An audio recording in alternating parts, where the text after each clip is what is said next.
আপনারা সকলেই জানেন খাগড়াছড়ি জেলায় গত 23শে সেপ্টেম্বর তারিখে একটি ধর্ষণের ঘটনাকে কেন্দ্র করে এখানে অস্থিতিশীল পরিবেশ সৃষ্টি হয়েছিল।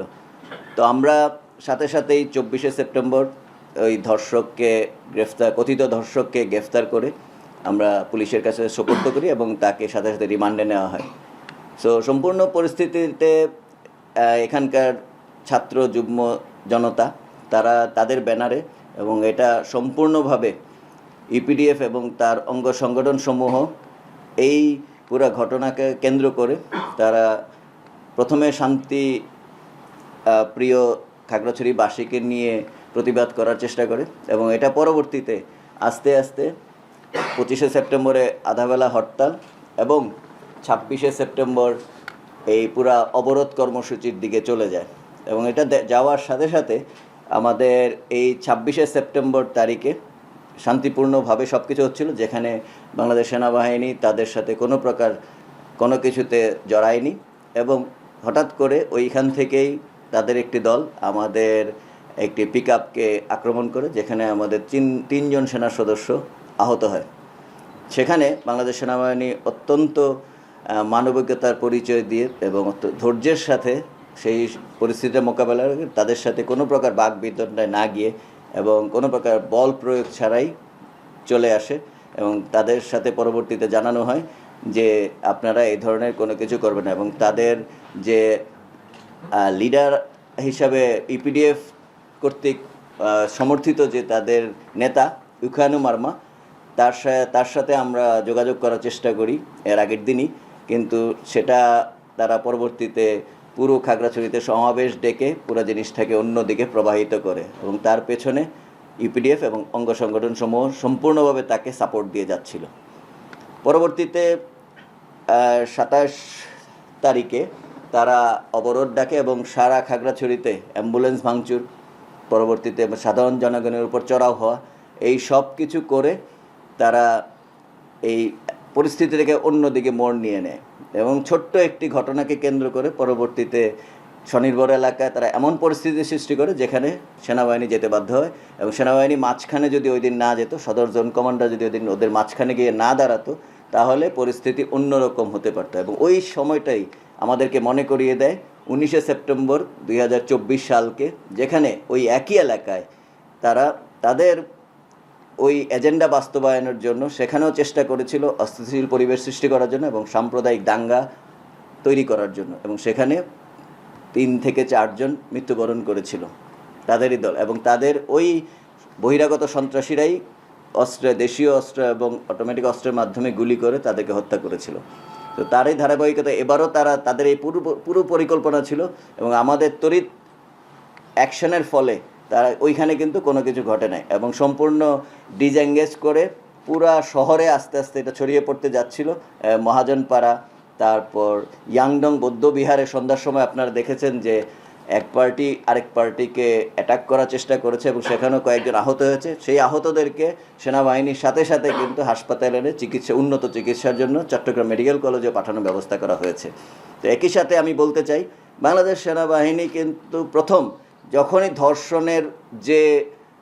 অভিযোগটা ওঠে, ধর্ষককে গ্রেফতারের সবার আগে কিন্তু বাংলাদেশ সেনাবাহিনী গ্রেফতার করে পুলিশের সোপর্দ করে এবং এখানেও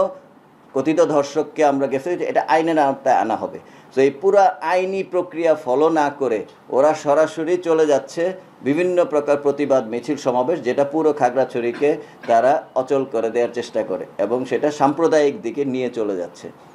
তো আমরা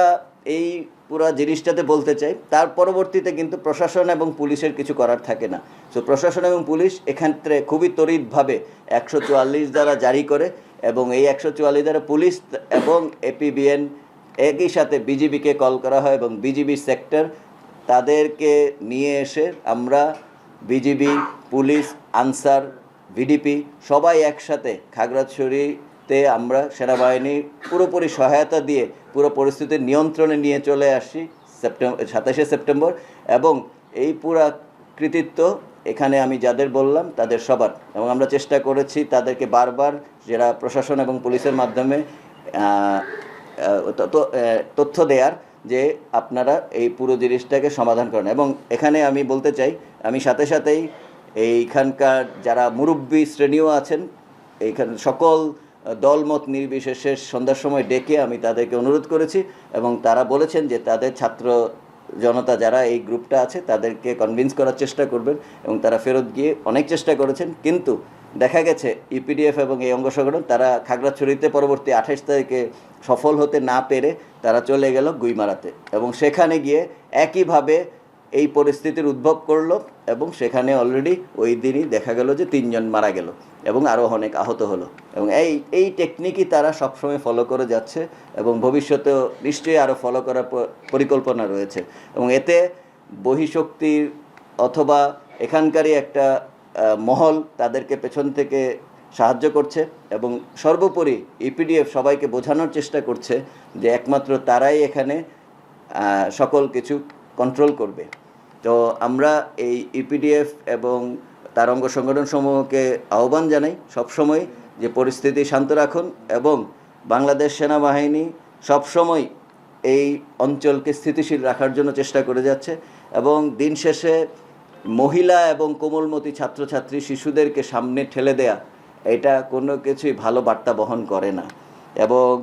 এই সাম্প্রদায়িক দাঙ্গা সংগঠনের সময় বহিরাগত সন্ত্রাসীদেরকে নিয়ে এসে দেশীয় এবং অটোমেটিক অস্ত্র দিয়ে ফায়ার করা, এই ব্যাপারটিও ভালো দেখায় না। সম্মানিত উপদেষ্টা মহোদয় দেখেছেন যে উনি বলেছেন যে কারো হাতে অস্ত্র থাকবে না, এই কথাটি কিন্তু উনি বলেছেন এবং মিডিয়ায় এসেছে। এবং এটার প্রমাণ পায় যে কাপ্তাই বিজিবি চেকপোস্টে কিন্তু তারা দেশীয় অস্ত্র নিয়ে আসছিল, এবং এটার সাথে সাথে কিন্তু ওই দিনই ধরতে সক্ষম হয়েছে আমাদের নিরাপত্তা বাহিনী। পার্বত্য চট্টগ্রামকে অস্থিতিশীল এবং সাম্প্রদায়িক দাঙ্গা সংগঠনের বিষয়টি একটি বৃহত্তর ষড়যন্ত্রের অংশ, এবং এ ব্যাপারে এই সকল প্রমাণাদি আইনশৃঙ্খলা রক্ষাকারী বাহিনীর কাছে আছে, এটা আপনাদেরকে দিয়ে দেওয়া হবে, এবং আমাদের কাছেও সকল প্রমাণাদি আছে, ভিডিও আছে। এবং একই সাথে সকল ধরনের অপপ্রচার বা উস্কানিমূলক কর্মকাণ্ড সত্ত্বেও বাংলাদেশ সেনাবাহিনী এই বাংলাদেশের যে অবিচ্ছেদ্য অংশ, এটা রক্ষায় দৃঢ়প্রতিজ্ঞ, এবং পার্বত্য চট্টগ্রামের সকল জাতিগোষ্ঠীর নিরাপত্তা রক্ষা নিশ্চিতে এবং সার্বভৌমত্ব রক্ষায় বাংলাদেশ সেনাবাহিনী যে কোনো পদক্ষেপ গ্রহণের জন্য তৈরি আছে, এবং এটা করে যাবে সব সময়।